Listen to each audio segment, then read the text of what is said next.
செய்தியாக இருக்கும். போவதற்கு முன்பாக அருமையான தாயார், அதாவது மங்களமாவு சாட்சி சொன்னாங்க, கர்த்தர் என்னை விழ வைத்தார் என்று சொல்லி. ஆண்டவர் அப்பொழுது இருதயத்தில் பேசின வார்த்தை என்ன தெரியுமா? நேற்று இந்த சத்தியத்தை உன் கரத்திலே கொடுக்கும் பொழுது உனக்கு இதோட ரகசியம் தெரியாது, சாட்சியை கேட்பாய் என்று ஆண்டவர் சொன்னது போல சாட்சியை கேட்டார். என் அன்பு தெய்வ பிள்ளைகளை எங்கே விழ வைத்தாரோ அந்த இடத்தில் ஆண்டவர் அநேகரை இழந்து வைத்துக் கொண்டிருக்கிறார். எத்தனை பேர் விசுவாசிக்கிறீங்க? என்னை ஆண்டவர் ஒரு இடத்தில் விழ வைக்கிறார் என்றால் அங்கே அநேகரை கர்த்தர் இழந்து வைக்கிறார். என் அன்பு தெய்வ பிள்ளையே, பவுலுக்கு அவன் கப்பல் பிரயாணத்திலே அவனை ஆண்டவர் விழ வைத்தார். ஆனால் எழ வைத்ததான நேரத்திலே அவனுக்காக ஒரு கப்பல் ஆயத்தமா இருந்தது. அங்கே அவனுக்கான ஆகாரத்தை கர்த்தர் ஏற்ற வைத்தார். இன்றைக்கு தீர்க்க தரிசனமாய் சொல்லுகிறேன், விழுந்து விட்டேன் என்று சொல்லாதே.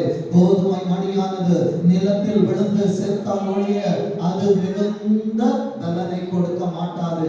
என்ன ஆண்டவர் விழ வச்சிருக்கிறாருன்னா என் குடும்பத்தை இழ வைப்பார், என் பேர பிள்ளைகளை இழ வைப்பார், என் தலைமுறைகளை இழ வைப்பார், என் எதிர்காலத்தை கர்த்தர் நன்மையால் நிரப்புவார். என் அன்பு தெய்வ பிள்ளைகளே, இந்த கர்த்தரை விசுவாசித்தான் என்கிற விசுவாசத்திற்குள்ளாய் 3 அறிக்கைகள் உண்டு. முதலாவது அறிக்கை நான் சொல்ல சபையும் என்னோடு கூட சேர்ந்து சொல்ல வேண்டும். அந்த விசுவாசம் என்கிற இடத்துல விசுவாசிக்கிறேன்.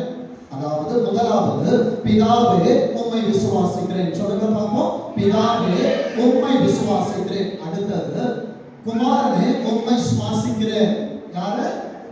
குமாரனே உம்மை சுவாசிக்கிறேன். அடுத்தது, அப்பா உம்மால் கொடுக்கப்பட்ட வேதத்தை ஆவியானவரே உம் துணை கொண்டு நான் வாசிக்கிறேன். 3 காரியங்கள் விசுவாசத்தில் உண்டு.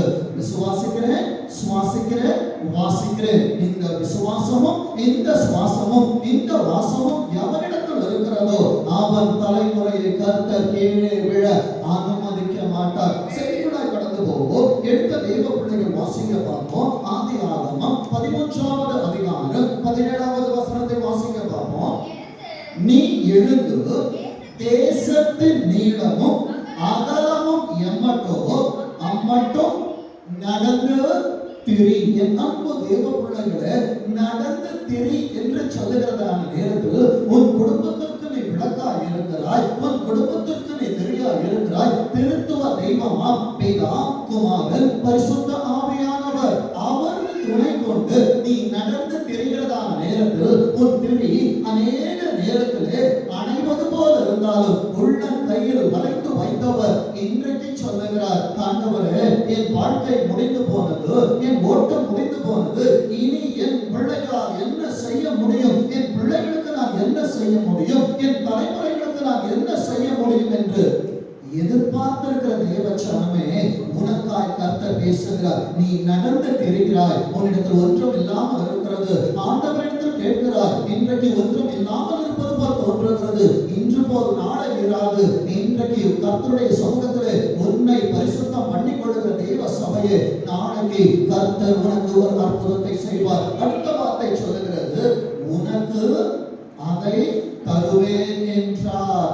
எது என்பதை என் அன்பு தேவ பிள்ளையே, உன் பிள்ளையின் சுகமாக இருக்கட்டும், உன் பிள்ளையின் எதிர்காலமாக இருக்கட்டும், எதை வேண்டி விரும்பி தேவ சமூகத்திலே ஜெப துபங்களாய் வைத்திருக்கிறாயோ அதை கர்த்தர் உனக்கு தருவேன் என்று இந்த 6ஆம் மாதத்தின் இறுதியில் உனக்கு வாக்குத்தத்தம் செய்கிறார். 13வது அதிகாரத்திலே ஆபிரகாம் இடத்திலே நடந்து தெரிய சொன்னார், தேசத்தை தருவேன் என்று சொன்னார். தருவேன் என்று சொன்னவர் ஆளுவதற்காக பிள்ளையை குறித்து பேசவில்லை. என் அன்பு தேவ பிள்ளையே, உனக்கு வாக்குத்தத்தங்கள் இருக்கிறது, அது நிறைவேறுமா என்று அநேக கேள்விகளோடு என்னை கேட்கிற என் அன்பு தேவ சபையே, 15ஆம் அதிகாரத்திலே 2வது வாக்கியம் சொல்லுகிறது, அதற்கு ஆபிரகாம் கர்த்தராகிய ஆண்டவரே, இன்றைக்கு நம் ஜெபம் இதுதான். என் அன்பு தேவ பிள்ளையே, அப்பா 13லே என்னிடத்திலே பேசினீர், 15லே நான் உம்மிடத்திலே கேட்கிறேன், எனக்கு என்ன தருவீர் ஆண்டவரே? என்னிடத்தில் பிள்ளை இல்லாமல் இருக்கிறது, என்னிடத்தில் வேலை இல்லாமல் இருக்கிறது, என்னிடத்தில் சமாதானம் இல்லாமல் இருக்கிறது, என்னிடத்தில் நான் வேண்டி விரும்பி கேட்கிற காரியங்கள் இல்லாமல் இருக்கிறது. என் அன்பு தேவ பிள்ளையே, இன்றைக்கு எவைகள் எல்லாம் இல்லாமல் உள்ளே வந்தாயோ தீர்க்க தரிசனமாய் ஒரு வார்த்தை உனக்கு சொல்லுகிறேன், இருக்கிறவராகவே இருக்கிறேன் என்று சொல்லுகிறவர் இல்லாததை உனக்கு அவர் உருவாக்கி தருகிற நல்ல தெய்வமாய் இருக்கிறார். என்கிறார். வேதம் சொல்லுகிறது, அவன் கேட்கிறான், என்கிட்ட பிள்ளை இல்ல, நீங்க தேசத்தை தருவீங்கன்னு சொல்றீங்க, என் வாழ்க்கை முடிய போகிறது, என் ஓட்டு முடிய போகிறது, ஆண்டவரே நான் என்ன செய்வேன்? இன்றைக்கு கேள்விகளோடு இருக்கிற தேவ பிள்ளையே 5வது வசனத்திலே ஆண்டவர் அவனிடத்தில் பேசுகிறார். அவர் அவனை வெளியே அழைத்து, நீ வானத்தை, இன்றைக்கு நிறைய பேர் வானத்தை பார்ப்பதில்லை. ஆண்டவர் படைத்த பூமி எனக்கு போதும். என் அன்பு தேவ பிள்ளையே, பூமி உனக்கு சடம் அல்ல, பூமி உனக்கு நிலையான இடமும் அல்ல. உன் கையில் கொடுக்கப்பட்டிருக்கிற 66 ஆகமம் இருக்கிறது, அதற்கு கீழ் தலை குனிந்து பார். ஒரு நாளிலே வானத்தை அண்ணாந்து பார்க்கிறதான நேரத்திலே உனக்கான வாக்குத்தத்தத்தை கர்த்தர் அங்கே மின்னிக் கொண்டிருக்க வைப்பார். வேதம் சொல்லுகிறது பாருங்க, வானத்தை அண்ணாந்து பார், நட்சத்திரங்களை எண்ண உன்னால் கூடுமானால் அவைகளை எண்ணின தேசம் அவங்க கிட்ட சொல்றாங்க. பிரச்சனைகளோடு போராடி கொண்டிருக்கிற வாலிப மகனே, வாலிப மகளே, என் அன்பு சகோதரா, சகோதரி, ஏன் ஆண்டவரை என்னை இங்கே கொண்டு வந்து என்னிடத்திலே ஒன்றும் இல்லாமல் இருக்கிறேனே என்று சொல்லுகிறாய். ஆனால் ஆண்டவர் சொல்லுகிறார், எல்லாம் என்னிடத்தில் இருக்கிறது, கொடுக்கத்தானே நான் வந்திருக்கிறேன், எடுத்துக்கொள்ள நீ ஆயத்தமா என்று ஆண்டவர் கேட்கிறார். எத்தனை பேர் சொல்ல போறீங்க, நான் ஆயத்தம் ஆண்டவரே, கொடுப்பீராக, என் தலையை நிரப்புவீராக, என் பாத்திரத்தை நிரம்பி வழிய செய்வீராக.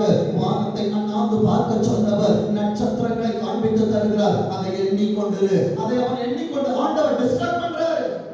நீ எந்த பிரச்சனைகளோடு இன்னைக்கு வந்தியோ, வார்த்தைகள் என்கிற நட்சத்திரங்கள் உன்னை சூழ்ந்திருக்க பண்ணி உன் பிரச்சனையை ஆண்டவர் மறக்கடிக்க செய்கிறார். அதுதான் விசுவாசம். இன்றைக்கு உன் கரத்தில் ஒன்றும் இல்லாமல் இருக்கலாம். அடிக்கடி சொல்லுவேன், இருந்தால் எடுத்து தருவார், இல்லாமல் இருந்தால் உருவாக்கி தருவார். இன்றைக்கு உன்கிட்ட இருந்தாலும் சரி, இல்லாவிட்டாலும் சரி, வந்தவர் கொண்டு வந்ததை ஒரு மடியில் அன்னைக்கு கொலுக்கி சரிந்து விழும்படி தருவார். வேதம் சொல்லுகிறது பாருங்க, கூடுமானால் அவைகளை எண்ணு என்று சொல்லி பின்பு அவனை நோக்கி, முதல்ல அவனுக்கு அசைன்மெண்ட் கொடுத்துருவார் ஏசப்பா, இதை நீ செஞ்சுக்கிட்டு இருப்பா. ஏன்னா நீ மற்ற காரியங்களிலே பார்த்தாலே நீ அநேக காரியங்களை குறித்து கவலைப்பட்டுக் கொண்டிருக்கிறாய். தேவையானது ஒன்று. மார்த்தாள மரியாதை இயேசுவாக்கு இன்ட்ரோடியூஸ் பண்ணது நீதான். உன் குடும்பத்துக்கு இயேசுவாவை கொண்டு போனது நீதான். உன் கணவனுக்கு ஆண்டவரை கொடுத்தது நீ, உன் தங்கச்சிக்கு கொடுத்தது நீ, உன் அண்ணனுக்கு கொடுத்தது நீ, எல்லாவற்றுக்கும் கொடுத்தாயே. நீ கவலையோடு இருக்கிறாயே. கவலைப்படுகிறதுனாலே சரீரத்துல ஒரு குணத்தை கூட்ட முடியாது, குறைக்க முடியாது.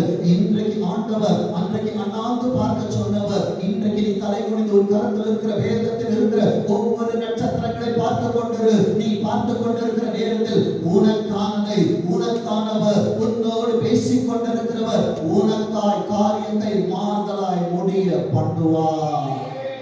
நான் செய்தா நல்லா இருக்குமா, இயேசுவா பண்ணா நல்லா இருக்குமா? என் அன்பு தெய்வ பிள்ளையே, கர்த்தருடைய கரம் தொட்ட எதுவுமே இதுவரை சாதிக்காமல் இருந்ததில்லை.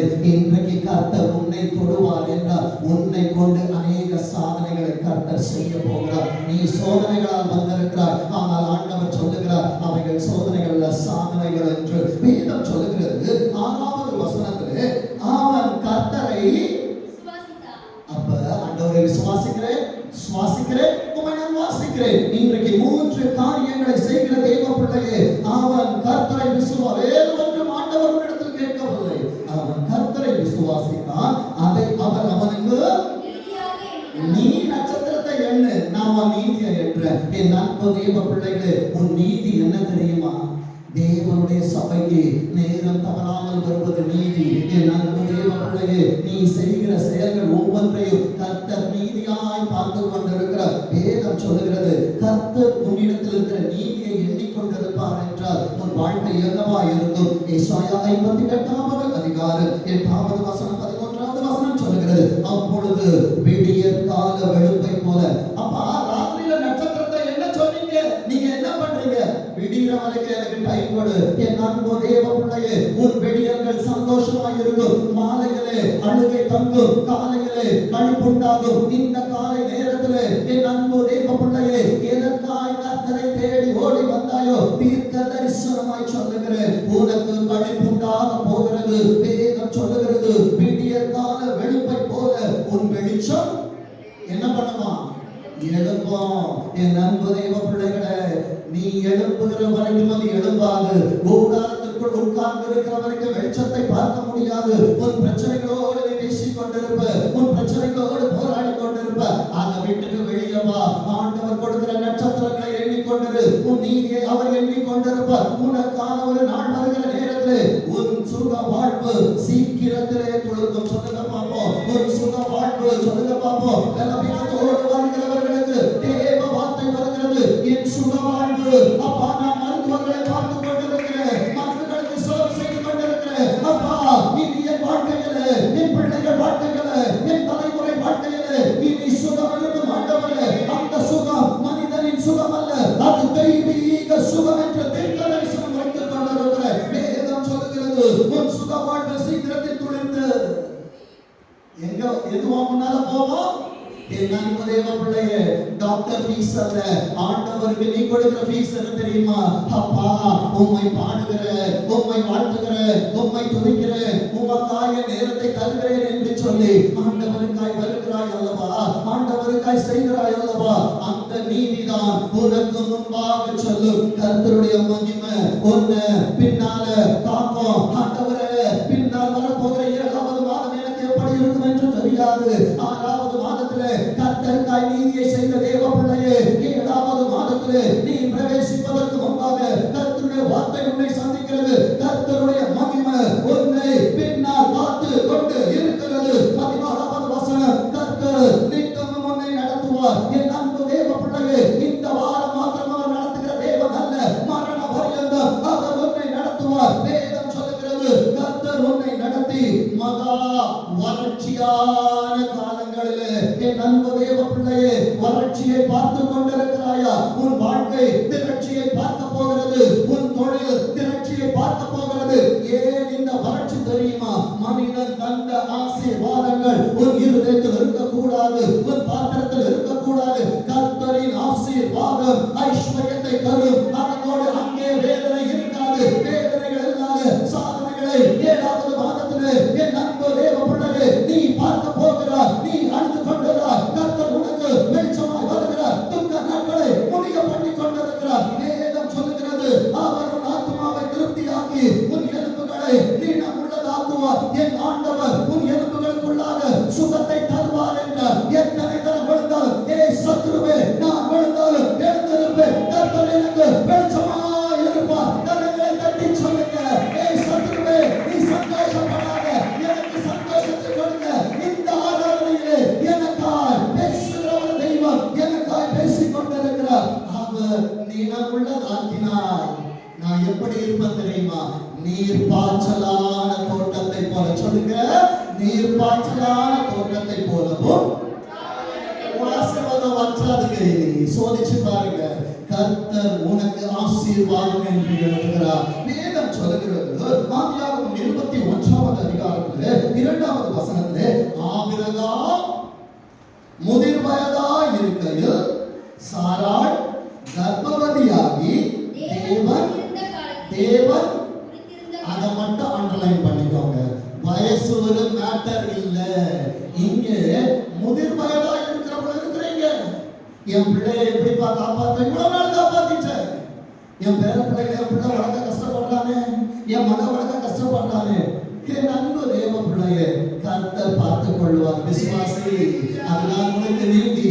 அந்த நீதியை உன் பிள்ளைகளுக்காய் சம்பாதி. அதை சம்பாதிப்பாய் என்றால் அது அவர்களை தற்காக்கும் என்பதை சொல்லுகிறேன். வேதம் சொல்லுகிறது, தேவன் குறித்திருந்த காலத்தில் அவனுக்கு ஒரு குமாரனை பெற்றார். நண்பு தேவ பிள்ளைய வயசானாலும் பரவாயில்ல, ஏசப்போட வார்த்தை மேல இருக்குதா, கர்த்தர் அதை நிச்சயமாய் செய்து முடிப்பார். என் அன்பு தெய்வ பிள்ளையே, இவனுக்கு பிள்ளை எப்ப பிறகுது தெரியுமா?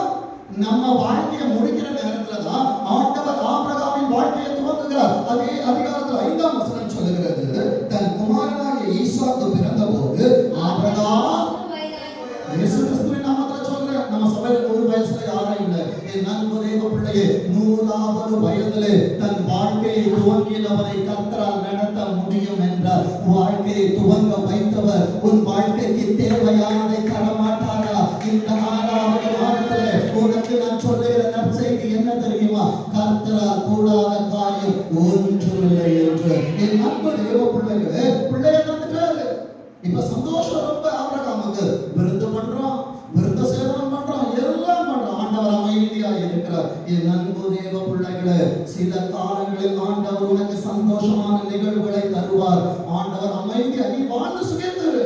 ஆனா ஒரு நாள் வரும் பொழுது கர்த்தர் உன்னை சோதிப்பார். எதற்காக தெரியுமா? பெரிய தரிசனத்தை உன்னில் வைத்திருக்கிறபடியினாலே. வேதம் சொல்லுகிறது ஆதியாகமம் 22:1 இந்த காரியங்கள் நடந்த பின்பு கர்த்தர் ஆபிரகாமை சோதித்தார். இது மனிதனின் சோதனை அல்ல.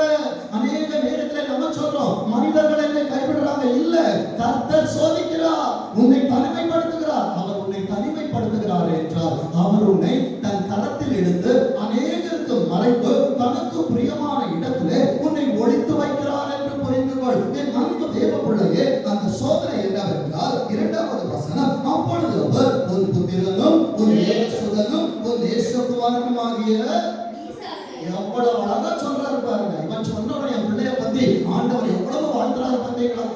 என் அன்பு தேவ பிள்ளையே, இத்தனை காரியங்களை ஆண்டவர் நயம் காட்டி சொல்லிட்டு அடுத்த வார்த்தை சொல்லுகிறார், நீ இப்பொழுது அழைத்து கொண்டு அந்த மோரியா என்கிற இடத்தாண்டுகளை பண்ணிக்கோங்க. நான் சொல்லுகிற காரியத்தை எல்லாம் அடிக்கோடிட்டுக் கொள்ளுங்கள். இன்றைக்கு உன் வாழ்க்கையில் நடப்பதை முடிவிலே நான் காண்பித்து தருகிறேன். வேதம் சொல்லுகிறது மோரியா தேசத்திற்கு போய் அங்கே ஏசப்பா எங்க சொல்றாரோ அங்கதான் பலியிடணும். வீட்டு பக்கத்துல பலியிட சொல்லியிருக்கலாம், சொல்லவில்லை. என் அன்பு தேவ பிள்ளையே, என் ஆண்டவர் உன்னிடத்திலே ஒரு காரியத்தை சொல்லுகிறார் என்றால் அது இன்றைக்குரியது அல்ல, தலைமுறைகளுக்குரியது. வேதம் சொல்லுகிறது ஒன்றின் மேல் அவனை தகன பலியிடு என்றார். 3வது வசனத்திலே தேவன் தனக்கு குறித்த இடத்திற்கு புறப்பட்டு போனார். ஆண்டவர் உனக்காக ஒரு திருச்சபையை தந்திருக்கிறாரா? புறப்பட்டு போ. தேவன் உனக்கு இதுதான் உனக்கான மோரியா என்று சொல்லுகிறாரா? நிலைத்திரு. வேதம் சொல்லுகிறது 5வது வசனத்திலே அப்பொழுது ஆபிரகாம் தன் வேலைக்காரரை நோக்கி, என் அன்பு தேவ பிள்ளையே, மோரியாவிற்கு எல்லாராலும் வர முடியாது. உன்னை கர்த்தருடைய கண்கள் வேலைக்காரனாய் பார்த்திருக்கும் என்றால் உன்னுடன் இந்த திருச்சபையிலே ஓட்டத்தை துவங்கின அநேகர் இருந்திருக்கலாம். பாதியில் அவர்கள் நின்று போனார்கள். கர்த்தருடைய கண்கள் அவர்களை வேலைக்காரர்களாய் பார்த்தபடியால் தூரத்திலே நிற்க வைத்தது, உன்னை மோரியாவிற்குள் கொண்டு வந்தது. எத்தனை பேர் விசுவாசிக்கிறீங்க? நிற்பது, நிர்மூலமாகாமல் இருப்பது கர்த்தருடைய கிருபை. இன்றைக்கு இந்த ஆராதனையிலே அநேகரை வெளியே நிற்க வைத்துவிட்டு ஆண்டவர் உன்னை உள்ளே கொண்டு வந்திருக்கிறார் என்றால் உனக்கும் உன் பிள்ளைக்கும் ஆண்டவர் ஒரு ரகசியத்தை கற்றுக் கொடுக்க உள்ளே கொண்டு வந்தார். வேதம் சொல்லுகிறது நீங்கள் கழுதையை நிறுத்தி இங்கே தரித்திருங்கள், நானும் இங்கே யோசுவாவின் அனுபவம் வரணும். நானும் என் வீட்டார் என்றால் என் மனைவி வீட்டுல இருக்கிறா நிறுத்தாத, என் பிள்ளை வீட்டுல இருக்கிறா நிறுத்தாத, என் சொந்தக்கார வீட்டுல இருக்கிறா நிறுத்தாத. நிறுத்துவா என்றால் நீயே உன் தலைமுறையை வேலைக்காரனாய் மாற்றி விடுகிறார். கர்த்தருக்கு வேலைக்காரனாய் இருக்க போறியா? பிள்ளையா இருக்க போறியா? சொல்லுங்க, எப்படி இருக்க போறோம்? எசப்பாவுக்கு நான் வேலைக்காரனா? வானா வரணும், போனா போனோம். பிள்ளை என்றால் அப்படி அல்ல. எப்ப வேணாலும் அப்பாட்ட பேசலாம். நான் பிள்ளையா இருப்பேன் என்றால் தூரத்தில் நிற்க கூடாது. ஆண்டவருடைய ஓய்வு நாளை அசட்டை பண்ணக்கூடாது. கர்த்தர் எனக்கு குறித்த நாள் ஓய்வு நாள். அந்த ஓய்வு நாளிலே எத்தனை பிரியமான காரியங்கள் இருந்தாலும் ஆண்டவருக்காக தூக்கி எறியலாம். அருமையான மகன் ஒரு சாட்சி சொன்னான். அதாவது என் பிள்ளைக்கு ஆண்டவருக்கு பிரியமில்லாத இடத்துக்கு போனா ஏதாவது ஆயிரம், தூக்கி வெளியே போட்டுருங்க. யாக்கோபுக்கு விரோதமான மந்திரவாதம் இல்லை, இஸ்ரவேலுக்கு விரோதமான இன்னும் கொஞ்ச காலத்தில் கர்த்தர் உங்களுக்கு என்னென்ன செய்தார் என்று உங்களை குறித்து சொல்லப்படுவோம். வரக்கூடாது. ஆனா ஏன் இது வந்தது என்றால் அந்த சாட்சியில இன்னொரு பிளேவர் ஆட் பண்ணாங்க. என் கணவன் ஃப்ரெண்ட்ஸோட எங்க போயிட்டாங்க? இப்ப ஆபத்து யாரால் வந்தது? போன இடத்தால் அல்ல.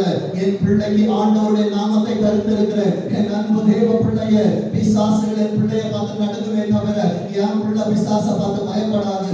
நாம் சரி செய்ய வேண்டிய காரியத்தை நாம் சரி செய்வோம் என்றால் பிள்ளைகள் தலை நிமிர்ந்து நிற்கும். தயவாய் சொல்லுகிறேன், யாராய் இருந்தாலும் சரி ஓய்வு நாள் கர்த்தருக்குரியது.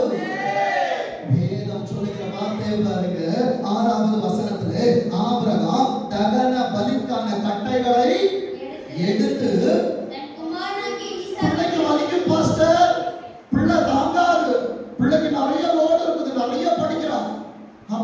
அம்மாவா இருந்த நான் பாரத பிள்ளைக்கு மேல ஏற்றி பழகு. அவன் ஒரு நாள் கர்த்தர் மேல பாரத்தை வைப்பான். இன்னைக்கு பாரத்தை தூக்கி வைக்க மாட்டோம். சர்ச்சுக்கோ இல்ல இல்ல என் பிள்ளை டயர்டா இருக்கு பாஸ்டர், ஸ்பெஷல் கிளாஸ் போயிட்டு தூங்குறா பாஸ்டர். Who CARES? உன் தலைமுறை தூங்கிடும். பிள்ளைக்கு மேல பாரம் என்ன தெரியுமா? வேதத்தை எடுத்தவன் கையில கொடு. என் நண்பு தெய்வ பிள்ளைங்க காலையில வந்து பேக ஓபன் பண்ணும்போது ஒரு பைபிள் இல்ல, 2 பைபிள் உள்ள இருக்கு. உள்ள வந்து வண்டியை நிறுத்துறேன், இதை திறக்க உள்ள ஒரு பைபிள், ஆண்டவரே 3 பைபிள் என்னுடைய பேக்ல இருக்குது. ஆண்டவர் சொன்ன வார்த்தை என்ன தெரியுமா? விசுவாசி, சுவாசி, வாசி, இதை கற்றுக் கொடுக்கிறாய் அல்லவா?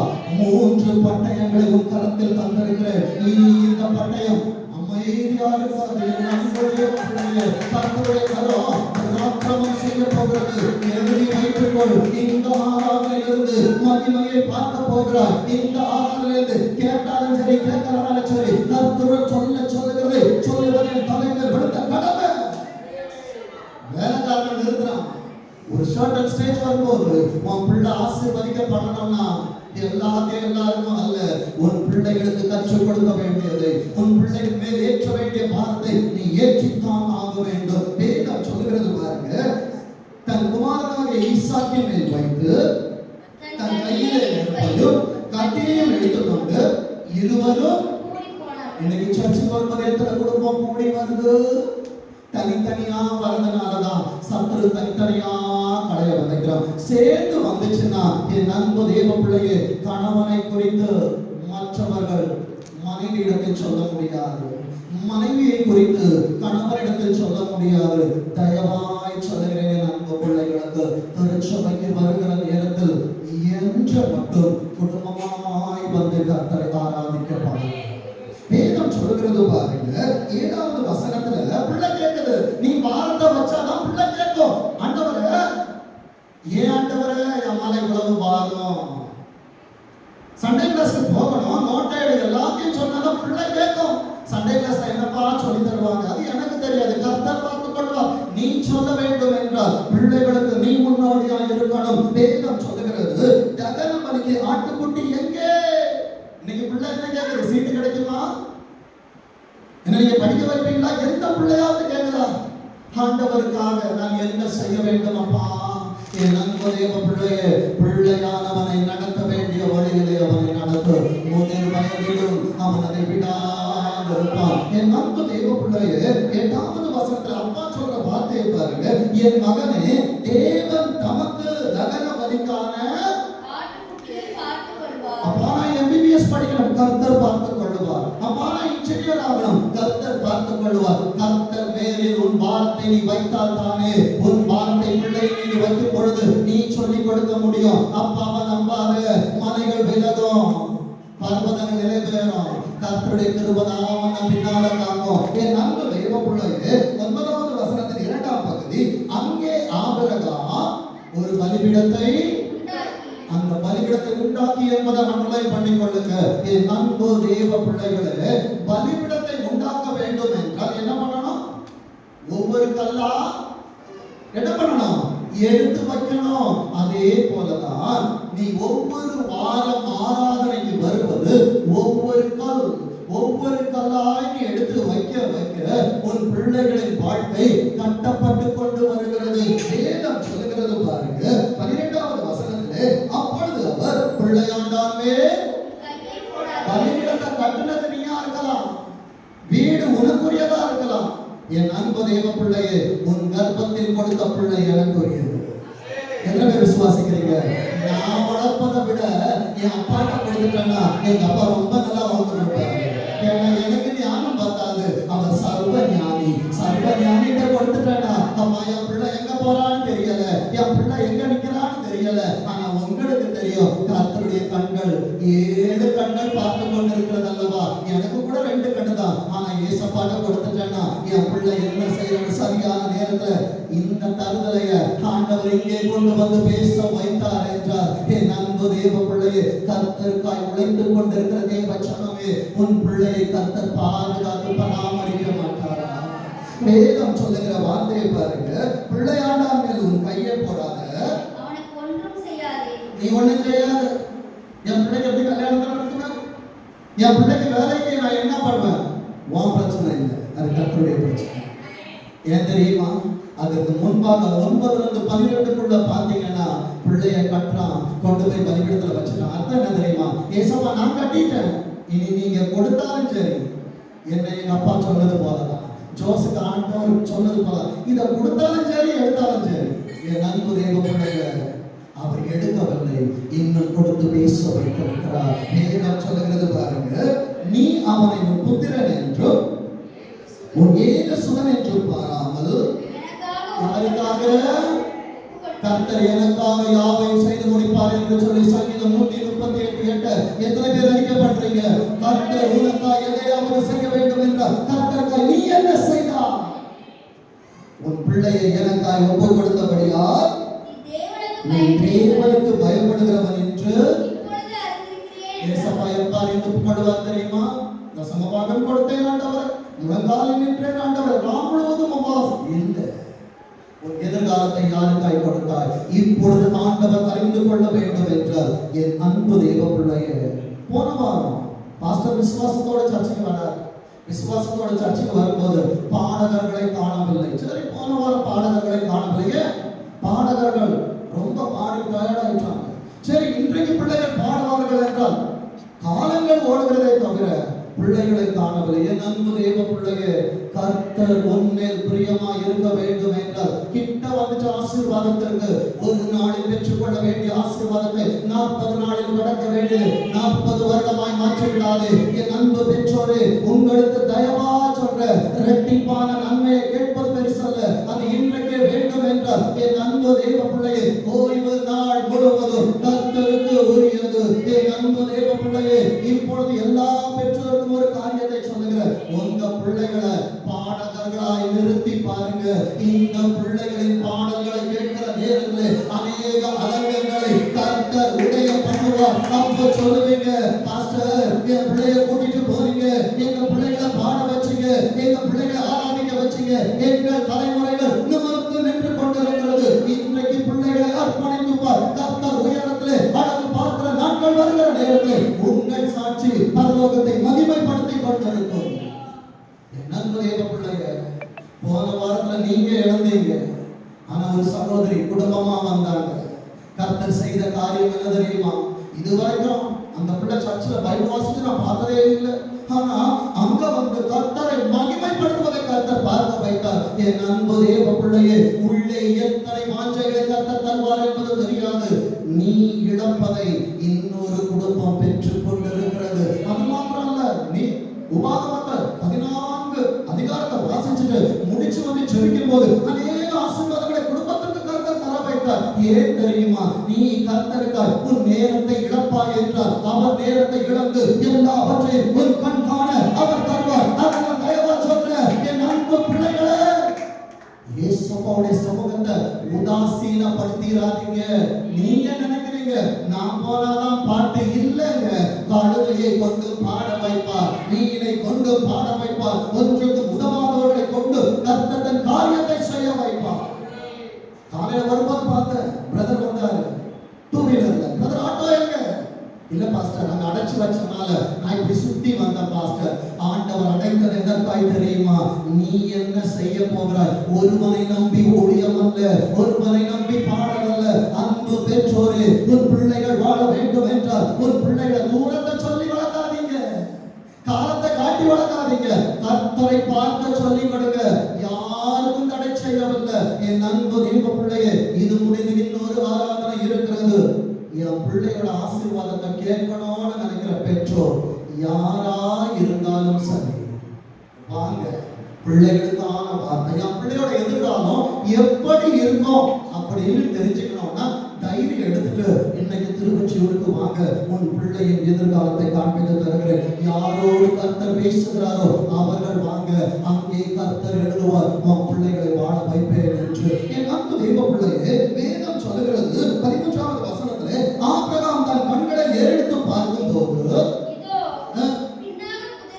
சர்ச்சுக்கு வரும்போது உனக்கு ஆசீர்வாதம் தெரியல, பலிபீடத்தை ஒவ்வொரு கல்லா எடுத்து வைக்கும் போது ஆட்டு கடாவை பார்க்க முடியல. என் அன்பு தெய்வ பிள்ளையே, பலிபீடத்தை நீ கட்டி முடிக்கிற வரைக்கும் உன் ஆசீர்வாதம் உன் கண்களுக்கு தெரியாது. அவன் பலிபீடத்தை கட்டிட்டு தன் கண்களை ஏறெடுத்து பார்க்கும்போது ஆட்டுக்கடா பின்னால இருக்குது. அப்ப நீ ஆட்டுக்கடாவை கடந்துதானே முன்னேறி வந்தான். சபைக்கு வரும்பொழுது ஆண்டவரே நான் பாடுகளோடு வந்தேன் என்று சொன்னாயே, ஆராதனையிலே பலிபீடத்தை கர்த்தர் கட்ட வைத்துக் கொண்டிருக்கிறாரே. இந்த பலிபீடத்தை கர்த்தருக்காய் உண்மையாய் கட்டு. 8 மணி ஆராதனை 7:45 உள்ளே வந்து 10 மணி வரைக்கும் உள்ளே வெளியே போயிடாத. வேதத்தை கேளாதபடிக்கு தன் செவியை விளக்குகிறவருடைய ஜெபம். இன்னைக்கு வாசித்தோம் நீதிமொழிகள். என் அன்பு தேவ பிள்ளை 28:9 என்று நினைக்கிறேன். நான் சர்ச்சுக்கு வருவேன், பைபிளை கேட்க மாட்டேன். வார்த்தை இல்லாமல் வாழ முடியாது.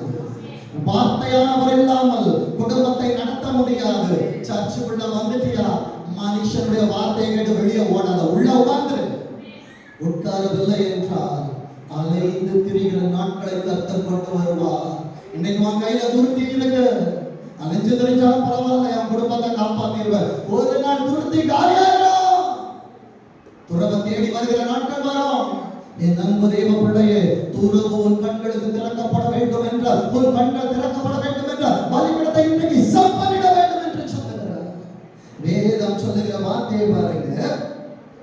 13வது வசனத்திலே தன் கண்களை ஏறெடுத்து பார்க்கும்போது இதோ பின்னாக புதரிலே தன் கொம்புகள் சிக்கிக் கொண்டிருந்த பிள்ளை கேட்டது ஆட்டுக்குட்டி. பரமப்பா கொடுத்தது ஆட்டுக்கடா. ஆண்டவரே, என் பிள்ளைய காலேஜ் படிக்க வைக்க முடியுமான்னு கேட்கிற ஏசப்பா சொல்றாங்க, காலேஜ் மாத்திரமல்ல, அவள் திருமணமாகி பிள்ளைகளோடு வாழ்வதை உன் கண்கள் காணும் என்று கர்த்தர் உனக்கு வாக்குத்தத்தம் செய்கிறார். ஆட்டுக்குட்டியை தேடி வந்தியா? ஆட்டுக்குட்டியை நம்ம சொல்ல ஆட்டுக்கடாவை உன் கையில தாங்கன்னு சொல்லிட்டு என் அன்பு தேவ பிள்ளையே 14வது வசனத்திலே ஆபிரகாம் அந்த இடத்திற்கு எத்தனை பேர் இன்னைக்கு பேர் வைக்க போறீங்க? என் தலைமுறைக்கு நான் யெகோவா ஈரே என்று சொல்லி பேர் வைக்கிறேன். என் அன்பு தேவ பிள்ளையே, யெகோவா ஈரே என்று பேரிட்டான். அதனால கர்த்தருடைய பர்வதத்துல பார்த்து கொள்ளப்படும் என்று எந்த நாள்? ஜூன் 28ஆம் தேதியும் அது மாறாது. இந்நாள் வரை உனக்காக பார்த்து கொள்ளுகிற ஒரு நல்ல தெய்வம் உன்னோடு பேசிக் கொண்டிருக்கிறார். இப்பொழுது நான் தரிசனத்தை காமிச்சு கொடுக்க போறேன். விழுந்துட்டே ஏசப்பா, என் பிள்ளைகளுக்காக செபிக்கிற ஏசப்பா, என்னை ஏன்பா கொண்டு போறீங்க? என் பிள்ளைய பலி கொடுக்க சொன்னீங்க, என் பிள்ளைய உங்களுக்காக கொடுங்க. பாடுறதுக்கு என் பிள்ளைய அனுப்புனேன், பிபிஎஸ் எடுக்க அனுப்புனேன், சண்டே கிளாஸ்க்கு அனுப்புனேன். என் பிள்ளைகளை உண்மை நேசிக்க வச்சேன் ஆண்டவரே. 100 வயசு குனிஞ்சி குனிஞ்சி கல்லெடுத்து பலிபீடத்தை கட்டிச்சோம். வயசாயிடுச்சு. என் அன்பு தேவ பிள்ளையே, நீ படுகிற பிரயாசத்தை மறந்து விடுவதற்கு என் தேவன் அநீதி உள்ள தேவன் இல்லை. வேதம் சொல்லுகிறது 1 நாளாகமம் 21வது அதிகாரம் 1 நாளாகமம் 21வது அதிகாரம் 15வது வசனத்தை வாசிக்க பார்ப்போம். எருசலேம் நல்ல கவனிங்க, அது மகாராஜாவின் நகரம். எருசலேமா இருந்தாலே ஏசப்பா அடிப்பார். அங்கே பரிசுத்தம் இல்லாமல் இருந்தார், மிஸ்பாவிலே பரிசுத்தம் இல்லாமல் இருந்தார். தேவன் உள்ளேயும் உருவின பட்டயத்தை உருவின தேவ தூதனை கர்த்தர் உள்ளே அனுப்புவார். 1 வாரம் வரமாட்டேன், 4 வாரம் வரமாட்டேன், 5வது வாரம் வருவேன், நான் பெருமிருந்தா வாங்குவேன், பட்டயம் வரும் என்பதை சொல்லிக் கொள்ளுகிறார். வேதம் சொல்லுகிறது, எருசலேமையும் அழிக்க தேவன் ஒரு தூதனை அனுப்பினார். எருசலேம் ஏசப்பாவுக்கு பிடிக்கும். ஜின்சனை ஏசப்பாவுக்கு பிடிச்சாலும் ஏசப்பாவுக்கு பிடிக்காத ஜின்சன் கிட்ட இருக்கோம்னா கர்த்தர் பாஸ்டருக்கு விரோதமாக பட்டயத்தை அனுப்புவார். வேதம் சொல்லுகிறது, ஆனாலும் அவன் அறிக்கையில் கர்த்தர் பார்த்து, இன்னைக்கு நம்மளெல்லாம் பார்த்து மனஸ்தாபப்பட்டனாலதான் நம்ம மீதியா இருக்கிறோம். கொரோனால வாங்கிட்டு போயிருப்பாரு. சாலையில போகும்போது கண்டெய்னர் லாரிக்கு கீழே நிறைய பேர் படுத்திருப்போம். ஆனா இதுவரை சேதம் வராமல் கர்த்தர் காத்திருக்கிறார் என்றால் அவர் மனஸ்தாபப்பட்டபடியினால் நீ தப்பி பிழைந்து உட்கார்ந்து கர்த்தருடைய வார்த்தையை கேட்டுக் கொண்டிருக்கிறார். இந்த ஜூன் மாசத்துக்குள்ள உனக்கு எத்தனை ஆபத்து வந்துச்சு? உன் குடும்பத்துல எத்தனை பிரச்சனை வந்துச்சு? உன் குடும்பம் உடையத்தக்கதாய் அலைகள் எத்தனை மோதி அடைத்தது. ஆனாலும் உடையாமல் கர்த்தர் பாதுகாத்தாரு, கலையாமல் கர்த்தர் கொண்டு வந்தாரு. வேதம் சொல்லுகிற வார்த்தையை பாருங்க. தீங்குக்கு மனஸ்தாபப்பட்டு சங்கரிக்கிற தூதனை நோக்கி போதும். ஏசப்பா இந்த ஒரு வார்த்தை நம்ம வாங்கி இருக்கிறனால இன்னைக்கு உள்ள உட்கார்ந்து இருக்கிறோம். பலிபீடத்தை கட்டினால அல்ல, பலிபீடத்தை கட்டின ஆபிரகாமா இருந்தாலும் ஈசாக்கை கொடுப்பதற்கு முன்பாக என் ஆண்டவர் 99வது வயதிலே அவனிடத்தில் வந்து சொன்ன வார்த்தை, நீ எனக்கு முன்பாக நடந்து உத்தமனாயிரு. உத்தமத்தை தான் கர்த்தர் பார்க்கிறார். வேதம் சொல்லு, போதும், இப்போது உன் கையை நிறுத்து. ஏசப்பா விட்டிருந்தாங்கன்னா இன்றைக்கு நீயும் இல்லை, நானும் இங்கே இல்லை. என் அன்பு தேவ பிள்ளையே, கர்த்தருடைய தூதர் எபூசியனாகிய ஓர்னானின் களத்தில் நின்றான். என் அன்பு தேவ பிள்ளையே, இன்றைக்கு ஓர்னானின் களமாய் உன் வீடு பார்க்கப்படுகிறது, உன் தொழில் பார்க்கப்படுகிறது. அங்கே வருகிற வரைக்கும் வந்தான், ஆனா உன் வீட்டுக்கிட்ட வந்த உடனே அவன் நின்றுட்டான். ஏன்னா கர்த்தருடைய ஆட்டுக்குட்டியானுடைய ரத்தம் உன் வீட்டுல பூசப்பட்டிருக்கு. சங்கார தூதனுக்கு அதுக்கு மேல உள்ள வர முடியல. அங்கமா சொல்லணும், ஆண்டவர் போதோன்னு சொன்னனால என் வீட்டோட வந்தது. ஆனா வீட்டுக்குள்ள அனுமதிக்கல. என் 2 பிள்ளைங்க மருமக பேத்தி எல்லாரும் நல்லா இருக்கான். பூங்கடி அம்மா சொல்லணும், மோகன் கபில் சொல்லணும், சார்லஸ் சொல்லணும், பிரதீப் சொல்லணும், வந்திருக்கிற ஒவ்வொரு பிள்ளைகளும் சொல்லணும். ஏசப்பா நிறுத்தி வச்சிருக்கிறாங்க. அந்த ஓர்னானின் களம் என்ன களம் தெரியுமா? அதன் ரகசியத்தை சபைய நீ தெரிந்து கொள்ளுவாய் என்றால் இன்றைக்கு நீ வாழுகிற வாழ்க்கையில எவ்வளவு பரிசுத்தம் வேண்டும் என்பதை நீ அறிந்து கொள்ளுவாய். வேதம் சொல்லுகிறது 20வது வசனத்தின் கடைசி வார்த்தை, ஓர்னானோ போரடித்துக் கொண்டிருந்தான். தேவதூதன் வரட்டும் போட்டோம், பாஸ்டர் வந்தாலும் சரி வராம இருந்தாலும் சரி, செபிக்கிறவனே செபித்துக் கொண்டிரு, வேதத்தை வாசிக்கிறவனே வேதத்தை வாசித்துக் கொண்டிரு. வேதம் சொல்லுகிறது 25வது வசனத்திலே, தாவீது அந்த நிலத்திற்கு 600 சேக்கல் நிறை பொன்னான ஓர்னானுக்கு கொடுத்து 26வது ஆண்டிலே கர்த்தர் என்னை பலிபீடத்தை கட்ட வைத்துக் கொண்டிருக்கிறார், என் குடும்பத்தை கட்ட வைத்திருக்கிறார், ஊழியத்தை கட்டி கொண்டிருக்கிறார். கரங்களை தட்டி சொல்லு, இந்த 26ஆம் ஆண்டு எனக்கு மகிமையின் ஆண்டு, என் உயர்வின் ஆண்டு, என் ஜெயத்தின் ஆண்டு, இது ஜெயத்தின் வீரத்தின் ஆண்டு என்று 26வது வசனம் சொல்லுகிறது.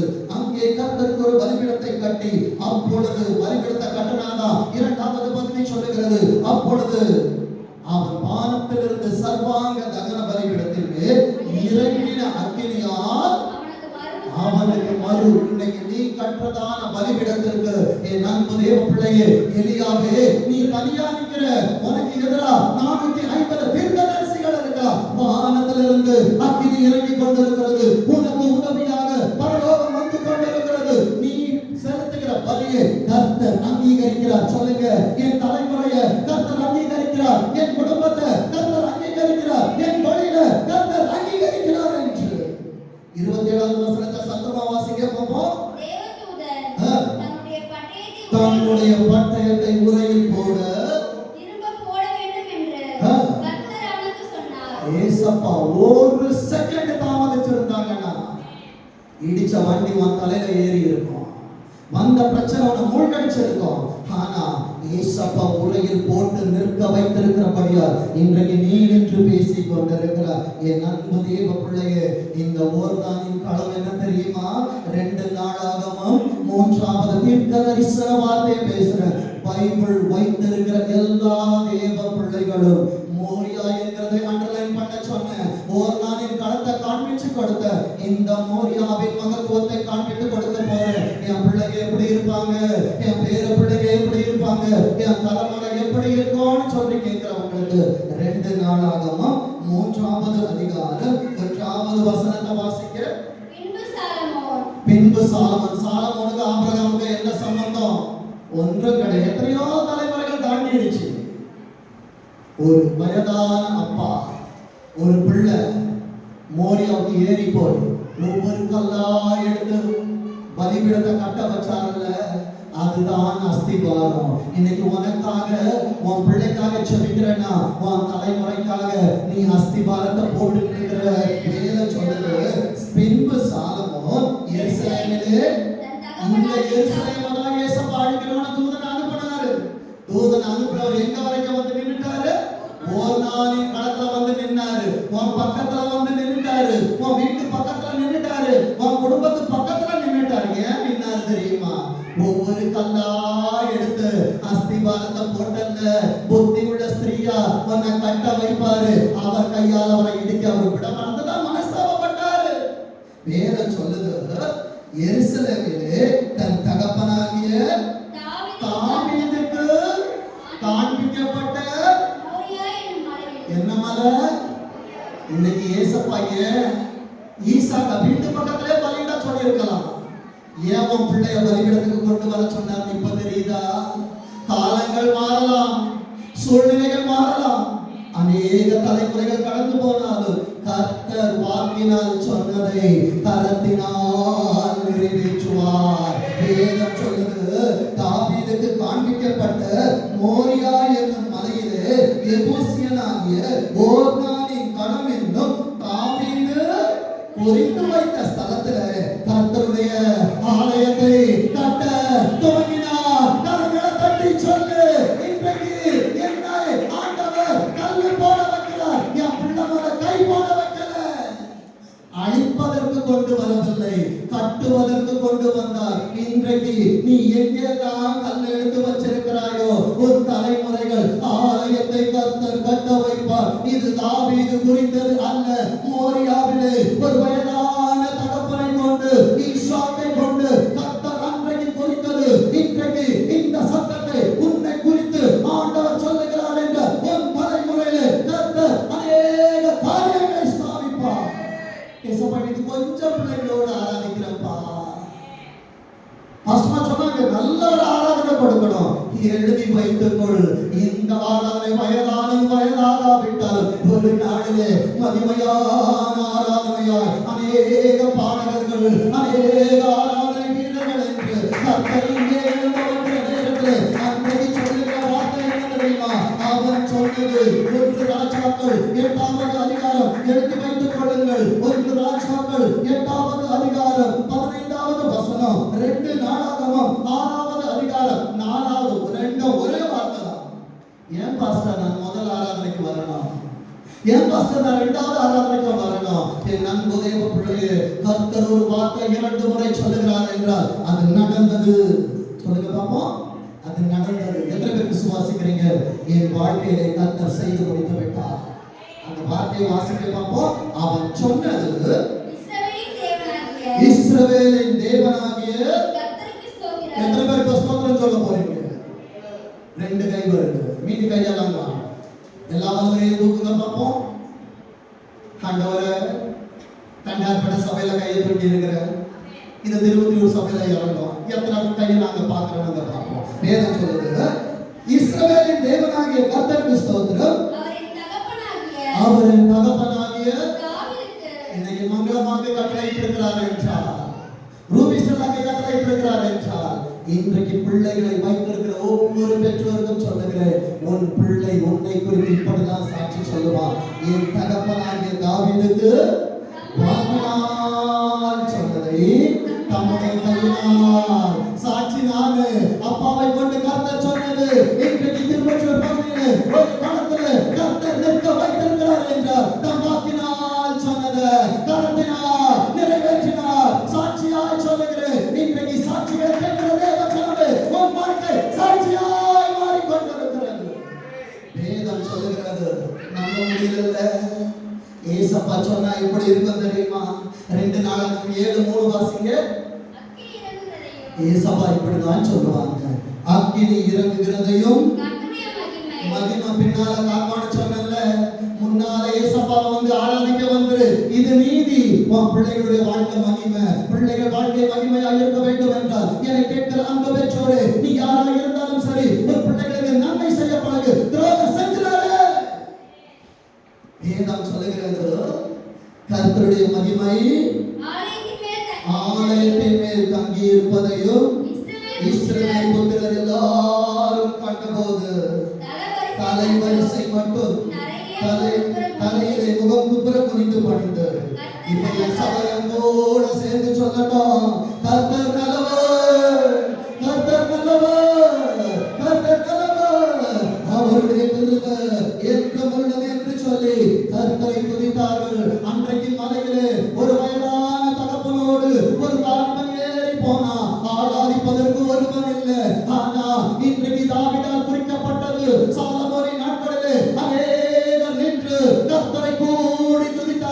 எத்தனை பேருக்கு இந்த தரிசனம் காட்டப்படுகிறது? அப்பா, என் பிள்ளையின் தலைமுறையிலே அநேகர் ஆராதிப்பது என் கண்கள் காண போகிறது. நாங்கள் கர்த்தரை ஆராதித்து அகமகிழ போகிறோம். என் அன்பு தேவ பிள்ளையே, கர்த்தர் கொடுக்கிற வாக்குத்தத்தத்தை மாற்றி எடுத்து வைத்துக் கொள்ளுங்கள். 22ல மோரியா மலைக்கு ஏறின ஒரு குடும்பத்தை பார்த்தோம்ல, அதே அதிகாரத்துல கர்த்தர் பண்ணின ப்ராமிஸ் வேர்ட் இருக்கு. 22:18 வாசிக்க பார்ப்போம். எத்தனை பேர் கர்த்தருடைய சொல்லுக்கு கீழ்ப்படிந்து அப்பா இந்த ஞாயிற்றுக்கிழமை முழு சுயசமாவுக்காக பயன்படுத்துவோம்ப்பா. எத்தனை வேலை இருக்கட்டும், எத்தனை வேலை இருக்கட்டும், வேலையை நாளைக்கு வச்சுக்கோ. ராஜாவி வேலை அவசரம். நான் போல நாங்க பாட முடியாது, நான் போல நான் ஆராதிக்க முடியாது, எனக்காக ஆண்டவர் வந்திருப்பான்னு சொல்லிட்டு நீங்க ஆமேன்னு சொன்ன உடனே கிளம்பி நேர ஓடுங்க. என் அன்பு தேவ பிள்ளையே, அங்கேயும் மகிமை உனக்காய் பாதுகாத்து வைத்திருக்கிறாரு. வேதம் சொல்லுகிறது, நீ என் சொல்லுக்கு கீழ்ப்படிந்தபடினா என் சந்ததி ஆசீர்வதிக்கப்பட வேண்டும் என்றார். மோரியாவிற்கு கர்த்தர் போக சொன்னா நான் போகணும், ஊராலத்தை பேர்க்க சொன்னா பேர்க்கணும், வெளியே வா நான் வெளியே வரணும். கர்த்தருடைய சொல்லுக்கு நான் கீழ்ப்படிந்தால் என் சந்ததிக்குள் பூமிக்குள்ள சகல ஜாதிகளும் ஆசீர்வதிக்கப்படும் என்று ஆண்டவரின் பேரிலே இன்றைக்கு உனக்கு ஒரு வாக்குத்தத்தம் பரலோகத்துல ஏசப்பா சைன் பண்ணிட்டு இருக்கிறாங்க. எத்தனை பேர் விசுவாசிக்கிறீங்க? ஏசப்பாவுடைய சொல்லுக்கு நான் கீழ்ப்படிய போறேன், ஆராதிக்க வருவேன், ஆராதிக்க என் பிள்ளைகளை கொடுப்பேன், நான் ஆராதிப்பேன் என்று சொல்லி உனக்கு கொடுத்த பொறுப்பை இழந்துராத, உனக்கு கொடுத்த பொறுப்பை இழந்துராத. இன்னைக்கு மோரியாவுக்கு போகும்போது நீ தனியா போவ, ஆனா ஒரு நாளின் கடந்த கர்த்தர் உனக்கு தர நேரத்துல ஒரு நாளிலே அங்கே போடா போடி ஜனங்கள் உன்னை குறித்து ஆர்ப்பரித்து ஆண்டவரின் பிரஸ்தாபத்தை சொல்லி வருவார்கள். வேதம் சொல்லுகிறது, என் பேரில் ஆணையிட்டேன் என்று நான் சொல்லல, கர்த்தர் சொல்லுகிறார். என் அன்பு தேவ பிள்ளையே, அப்படியே கண்களை மூடி முழங்கால் படியிட்டு 2 கரத்தையும் வானத்துக்கு நேராக எல்லாரும் முழங்கால் போடுங்க, எல்லாரும் முழங்கால் போடுங்க. என் அன்பு தேவ பிள்ளையே, நேரம் கடந்து கொண்டிருக்கிறது. எதிர்காலத்தை வார்த்தை கொடுத்து நாங்கள் ஓடி போகிறோம். என் அன்பு தேவ பிள்ளை, சீக்கிரமா எல்லாரும் முழங்கால் போடுங்க. சேர் இருக்கட்டும், சேரை யாரும் எடுக்க மாட்டாங்க. ஏசப்பாக்கு முன்னால தாழ்மைப்படுது. உன் பலவீனத்துக்கு மத்தியில முழங்கால் போடு. வயசாயிடுச்சுன்னு சொல்லாத. 100 வயசுல வாழ்க்கையை தொடங்கினாரு, பிள்ளை ஆசீர்வதிச்சாரு. பலவீனத்தை சொல்லாதீங்க. எல்லாரும் முழங்கால் போட்டுட்டீங்களா? வலது கைய நெஞ்சில வச்சுக்கோங்க, இடது கையை வானத்துக்கு நேராய் உயர்த்தி ஏசப்பாட்ட சொல்லுங்க, இனி ஓய்வு நாள் அசங்க பண்ண மாட்டேன்ப்பா. அப்பா, இது கையளவு மேல இங்க பார்த்துட்டேன், பெருமனை இறைச்சல் இன்னொரு ஆராதனை இருக்குப்பா, அங்க நான் நிறைய ஓடுவேன், என் பிள்ளைகளை அனுப்புவேன். அண்டவரை அங்கேயும் பிள்ளைகள் இருக்கிறார்கள் என்று சொல்லி என் பிள்ளைகளை அர்ப்பணிப்பேன் என்று சொல்கிற விசுவாசத்தோடு 6வது மாதம் நிறைவாய் நிறைப்பினார், நிறைத்து அனுப்புகிறார், குறைவை காண்பதில்லை என்று சொல்கிறார். இப்ப எல்லாரும் சேர்ந்து ஆண்டவரை பார்த்து சொல்லுவாங்க, ஆமென் ஆமென். வாக்கு தத்தங்களெல்லாம் ஆமென் ஆமென் ஆமென். இயேசு சொன்னதெல்லாம் ஆமென் ஆமென் ஆமென். வாக்கு தத்தங்களெல்லாம் ஆமென்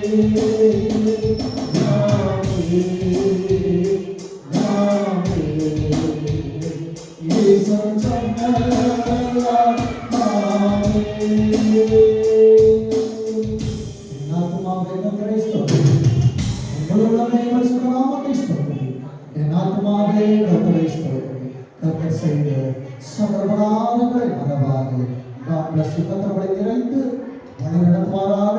7வது மாதம் பூரணத்தின் மாதம்.